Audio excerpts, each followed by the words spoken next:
ઉકળતા દૂધમાં આપણે કાચા તલ ઉમેરી બનાવીશું દિવાળી સ્પેશિયલ એક નવીન વાનગી, જે ફ્રેન્ડ્સ તમને ખૂબ પસંદ આવશે. ખૂબ ઓછા ખર્ચમાં કંઈક નવીન ટ્રાય કરવું છે દિવાળી સ્પેશિયલ, તો ફ્રેન્ડ્સ આ રેસીપી તમારા માટે છે. આ રેસીપી ટ્રાય કરશો ને એટલે તમે ઘૂઘરા પણ ભૂલી જશો, એટલી સરસ ટેસ્ટી વાનગી બનીને તૈયાર થવાની છે. તો વિડીયોના એન્ડ સુધી ફ્રેન્ડ્સ જોડાયેલા રહેજો અને વિડીયોને લાઇક, શેર, સબસ્ક્રાઇબ કરી દેજો. તો ચાલો જોશું મજેદાર રેસીપી. તો તેના માટે ફ્રેન્ડ્સ કોઈ પણ એક વાટકીનું માપ સેટ કરીને આ રીતની એક વાટકી ભરીને આપણે દૂધ લીધું છે, જે મલાઈ વગરનું કે મલાઈવાળું કોઈ પણ દૂધ તમે લઈ શકો છો. સાથે જ 2 થી 3 ચમચી જેટલી ખાંડ ઉમેરી દેવાની છે અને દૂધમાં એક બોઇલ આવવા દેવાનો છે. ફ્રેન્ડ્સ આ રીતે દૂધમાં સરસ એવો બોઇલ આવી જાય ને ત્યાં સુધી તમારે દૂધને ચલાવવાનું નથી. દિવાળીમાં ફ્રેન્ડ્સ તમારે કંઈક ઓછા ખર્ચામાં નવીન ટ્રાય કરવું છે ને તો આ રેસીપી તમારા માટે જ છે. એવી સરસ ટેસ્ટી બનશે ફ્રેન્ડ્સ કે તમે તેના ફેન થઈ જવાના છો. તો હવે 2 થી 3 ચમચી જેટલા આપણે કાચા તલ લીધા છે.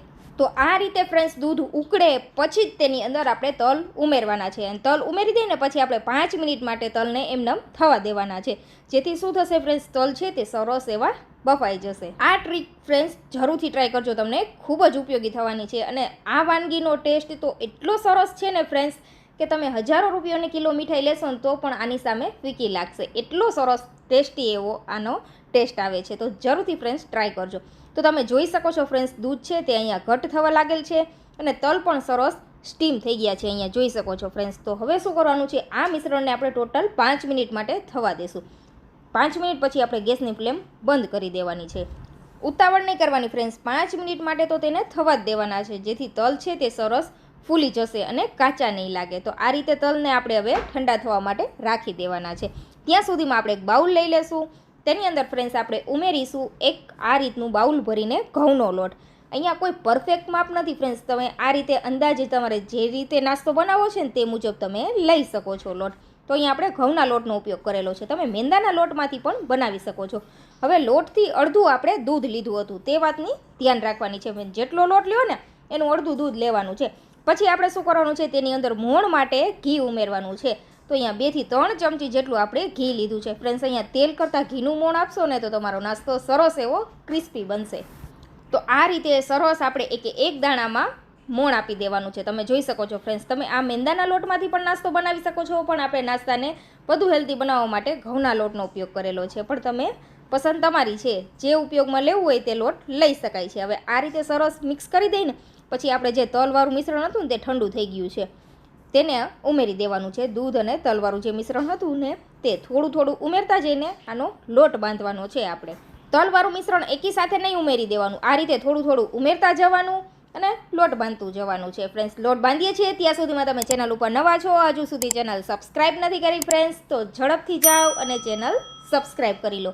અને આ વિડીયો તમારા ફ્રેન્ડ્સ અને ફેમિલી મેમ્બરમાં શેર કરવાનું તો ભૂલતા જ નહીં. તો દિવાળી ઉપર ફ્રેન્ડ્સ ટ્રાય કરવા જેવી નવીન વાનગી છે, એકવાર જરૂરથી ટ્રાય કરી જોજો, તમને ખૂબ જ પસંદ આવશે. ટેસ્ટમાં અને બનાવવું પણ સરળ સિમ્પલ છે. તો આ રીતનો આપણે કઠણ લોટ બાંધી લીધો છે, સાવ ઢીલો નથી રાખવાનો રોટલી જેવો, આ રીતનો કઠણ જ લોટ રાખવાનો છે. પછી અડધી ચમચી જેટલું આપણે દેશી ઘી ઉમેરી અને લોટને સરસ ફ્રેન્ડ્સ કૂણવી લેવાનો છે. આ રીતના આ લોટને રેસ્ટ આપવાની પણ જરૂર નથી. તમે જોઈ શકો છો ફ્રેન્ડ્સ, આપણે લોટને સરસ અહીંયા કૂણવી લીધો છે.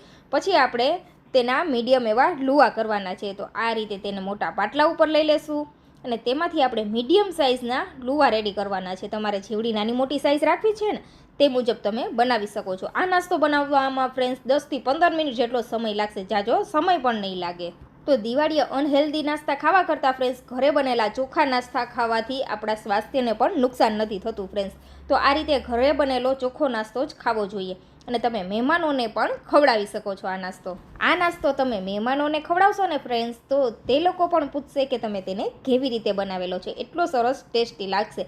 આ નાસ્તો સર્વ કરશો ને ફ્રેન્ડ્સ એટલે તમારે મીઠાઈ સર્વ કરવાની પણ જરૂર નહીં પડે, એટલો સરસ ટેસ્ટી બને છે. અને ઘૂઘરાને પણ ટક્કર મારે, મીઠા ઘૂઘરાને, એવો સરસ આ ટેસ્ટી નાસ્તો તૈયાર થવાનો છે ફ્રેન્ડ્સ. તો એકવાર આ દિવાળીએ અલગ નાસ્તો તમે જરૂરથી ટ્રાય કરજો. આપણે અહીંયા ખાંડનો ઉપયોગ કરેલો છે ને ફ્રેન્ડ્સ, તમે ખાંડની જગ્યાએ ગોળ ઉમેરીને પણ આ નાસ્તો તૈયાર કરી શકો છો. એટલો સરસ મજેદાર લાગશે ને ફ્રેન્ડ્સ, એકવાર ટ્રાય કરવા જેવું છે. મારો તો ફેવરેટ નાસ્તો બની ગયો છે ફ્રેન્ડ્સ, તો તમે પણ એકવાર આ રીતે જરૂરથી ટ્રાય કરજો. તો આ રીતે મીડિયમ સાઇઝના આપણે લુવા રેડી કરી લીધા છે. તો હવે તેમાં આપણે 1 થી 2 વેલણ મારીને વણી લેવાનું છે. આ રીતનું બસ મીડિયમ થીક એવી આપણે પૂરી રેડી કરવાની છે. અહીંયા પરફેક્ટ શેપની કાંઈ જ જરૂર નથી ફ્રેન્ડ્સ. આ રીતે વેલણ મારીને તમારે વણી લેવાની છે. જો જાડી રાખવી હોય તો જાડી પણ રાખી શકાય અને પાતળી પણ રાખી શકાય છે, પસંદ તમારી છે. પણ થોડું પ્રેસ દઈને વણવાનું, જેથી તલ છે તે તેની અંદર સારી રીતે સેટ થઈ જાય. આ રીતે સ્ટેપ બાય સ્ટેપ આપણે બધું વણી લેવાનું છે. તો ફ્રેન્ડ્સ એકવાર આ રીતે ચોક્કસથી ટ્રાય કરજો, તમે એના ફેન થઈ જવાના છો. એટલી સરસ આ નાસ્તો રેડી થવાનો છે. તો જરૂરથી ફ્રેન્ડ્સ એકવાર ટ્રાય કરજો.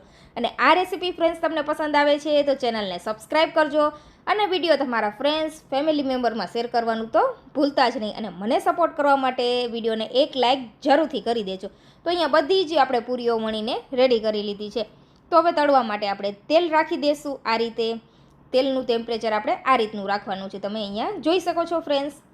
વધુ ટેમ્પરેચર આપણે તેલનું નથી રાખવાનું, નહીંતર આપણો નાસ્તો છે તે બહારથી તો ક્રિસ્પી થઈ જશે પણ અંદરથી કાચો રહેશે. તો આ રીતે આપણે તેલમાં જેટલી સમાય એટલી પૂરીઓ ઉમેરી દઈશું અને સરસ એવો ગોલ્ડન કલર આવે ત્યાં સુધી આપણે તેને તળવા માટે રાખવાની છે. 2 થી 3 મિનિટમાં જ તળાઈને રેડી પણ થઈ જશે. તો તમે જોઈ શકો છો ફ્રેન્ડ્સ કેટલો સરસ કલર આવી રહ્યો છે. તો આ રીતથી ફ્રેન્ડ્સ તમે આ નાસ્તો બનાવશો ને એટલે તમે જોઈ શકો છો આપણે જે તલ અંદર ઉમેરેલા છે ને તે બધા બહાર નથી આવતા અને પૂરી સાથે જ અંદર સરસ ચીપકી ગયેલા છે. જેથી શું થશે કે જ્યારે પણ તમે આ નાસ્તો સર્વ કરશો ને ત્યારે તલનો એક અલગ જ ટેસ્ટ આવશે, જે તમને ખૂબ જ પસંદ આવશે. ઘણી વખત ફ્રેન્ડ્સ આપણે એવું થતું હોય કે કોઈ પણ વાનગીની અંદર આપણે તલ ઉમેરેલા હોય ને, કટલેસ છે કે કોઈ બીજી પૂરીઓની અંદર આપણે તલ ઉમેર્યા હોય ને, તો આપણે તળીએ નાસ્તો તે બધા ઉપર તરવા લાગે. આમાં એવું નહીં થાય ફ્રેન્ડ્સ. તમે એકવાર છેલ્લે સુધી વિડીયો જોજો તો આમાં 10% જેવા જ તલ છે તે બહાર આવશે. બાકી બધા તલ છે તે આપણા સરસ પૂરી સાથે જ ચીપકેલા રહેશે. તમે અહીંયા ફ્રેન્ડ્સ જોઈ શકો છો. તો આ રીતે પૂરીને ઉલટ પુલટ કરીને આપણે તેને તળી લેવાની છે. તો અહીંયા ફ્રેન્ડ્સ તમે જોઈ શકો છો દિવાળી સ્પેશિયલ સુવાળી આપણી કેવી સરસ રેડી થઈ રહી છે અને ટેસ્ટ તો એટલો લાજવાબ છે ફ્રેન્ડ્સ. જેને ટ્રાય કરેલી હશે તેને તો ખબર જ હશે. આના તો જેટલા વખાણ કરો ને એટલા ઓછા છે. એટલી સરસ આ સુવાળી રેડી થાય છે ફ્રેન્ડ્સ. તો અહીંયા સરસ એવો ગોલ્ડન કલર આવી ગયો છે, જે ખાંડને લીધે આવેલો છે. તો હવે પૂરીને આપણે આ રીતે જારામાં કાઢી લેશું અને વધારાનું તેલ છે તે આપણે આ રીતે નિતારી દેવાનું છે અને પ્લેટમાં કાઢી લેશું. અહીંયા ફ્રેન્ડ્સ તમે જોઈ શકો છો તેલની અંદર જરા પણ વધુ એવા તલ ખરેલા નથી. તમે જોઈ શકો છો આ રીતના. ઘણી વખત આપણે બીજા નાસ્તામાં તલ ઉમેરીને તે નીકળી જાય છે, પણ આમાંથી જરા પણ તલ નીકળેલા નથી ફ્રેન્ડ્સ. અને ટેસ્ટ તો એટલો લાજવાબ છે ને ફ્રેન્ડ્સ, એકવાર જરૂરથી ટ્રાય કરજો. તો આ રીતે આપણે બધો જ નાસ્તો રેડી કરી લેશું. આને તમે એરટાઇટ બોટલનીમાં ભરીને 15 થી 20 દિવસ સુધી સ્ટોર પણ કરી શકો છો. જરા પણ ખરાબ નહીં થાય. આને ફ્રીઝમાં રાખવાની પણ જરૂર નથી. તો આપણો ખૂબ જ સરસ ટેસ્ટી એવો નાસ્તો બનીને રેડી છે ફ્રેન્ડ્સ. તો એકવાર આ દિવાળી જો કંઈક ઓછા ખર્ચમાં યુનિક ટ્રાય કરવું છે ને, તો આ રેસીપી તમારા માટે છે. જરૂરથી ફ્રેન્ડ્સ એકવાર ટ્રાય કરજો. મળીશું.